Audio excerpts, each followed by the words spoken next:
What is up, everyone? It's David. Welcome back to MTG, where we talk about graded Magic the Gathering cards. So, shocking poll results. I now have over 500 subscribers, so YouTube unlocked my community features, which is really cool. I really like being able to interact with everybody more. So, the first thing that I wanted to do was take a poll, because I always wondered, what does the market consider the most important subgrade?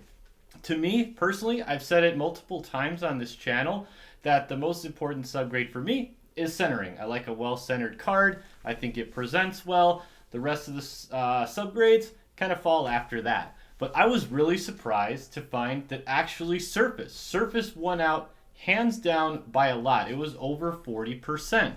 Centering was second with 30%. Edges 14%. Corners 10%.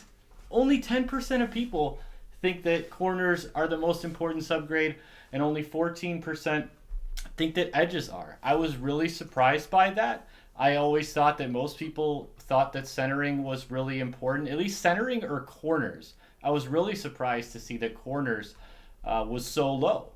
And on top of that, the surface thing really surprised me. To me, surface is like the least important thing. Like if there's a nick or something on the front or the back of the card that you can barely see, through the slab, especially, on a graded card, you don't even barely see that. But no, the fact is that people think that surface is the most important subgrade. I thought there was an interesting comment by who was this?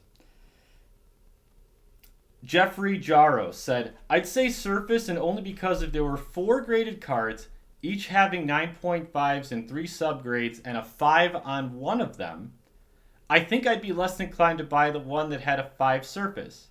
And then I guess centering would be next, because 5 centering sounds horrible. Very true. But I guess that's kind of a good way to put it. A 5 surface would be absolutely decimated. 5 centering, gosh, I don't even know what that would look like. I don't even know if all the text would be on the card. Has there ever been a 5 surface card? Does anybody know? What's the lowest centering grade anybody's ever seen? The lowest I've ever seen is a 7. And that was on the time twister we submitted. That was brutal. Oh, that was a bad submission. Let's take a look at some of the other comments. Ed Steminator, who's a big fan of the channel, OG channel member. I remember my first videos, Ed was there commenting on them, so shout out Ed Steminator. Centering equals eye appeal. Eye appeal equals sales. Surface isn't even typically visible in a slab, so it's my number 3 or 4. That's exactly how I feel about it. That's like literally my exact same thought process. Like, I look at the card, the first thing I notice is the centering, and then the corners. Then I look at the edges, surface, I'm like, okay, as long as it's not destroyed. Osman, this mad lad, says, I don't care at all about centering.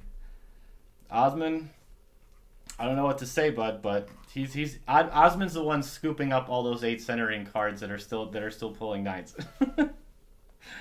Let's see, we've got Seth says, perfectly centered vintage cards are hard to come by, which is very true, actually.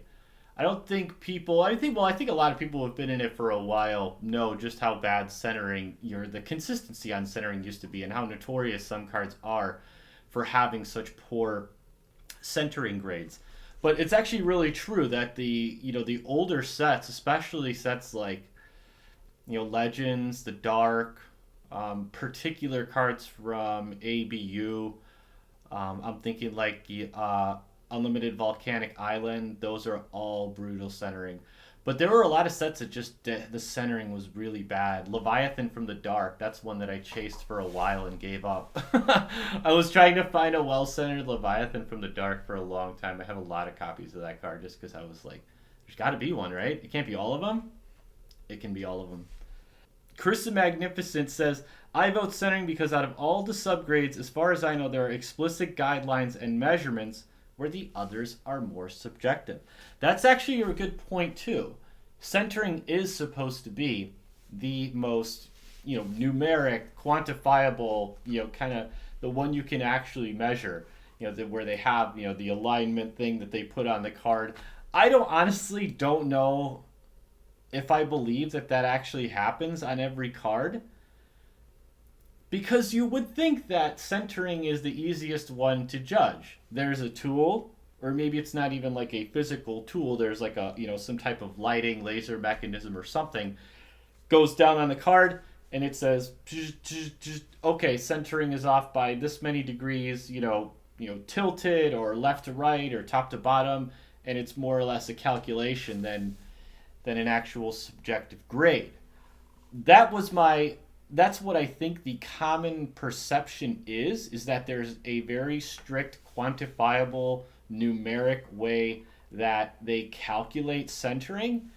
But honestly, I don't believe that is the case, that they actually,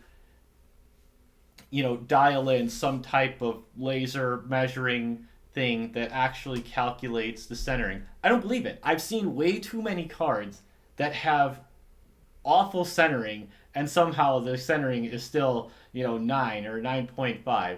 And then conversely from that, I've seen cards where it's like, oh, the difference between your 9.5 and 8.5 or 9 is because you got an 8 or an 8.5 on centering, and it looks literally like every other card that has a 9 or 9.5 centering. So I know that that's the story, is that it's it's strict, it's quantifiable, but I honestly just don't believe it.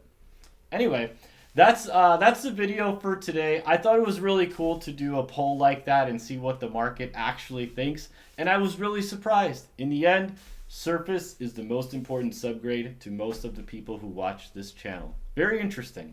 Alright, if you enjoy Graded Magic the Gathering content like this, hit that subscribe button and join in the fun, because I'm going to be talking about graded cards all the time here on Gem Mint MTG. Till next time, have a great one.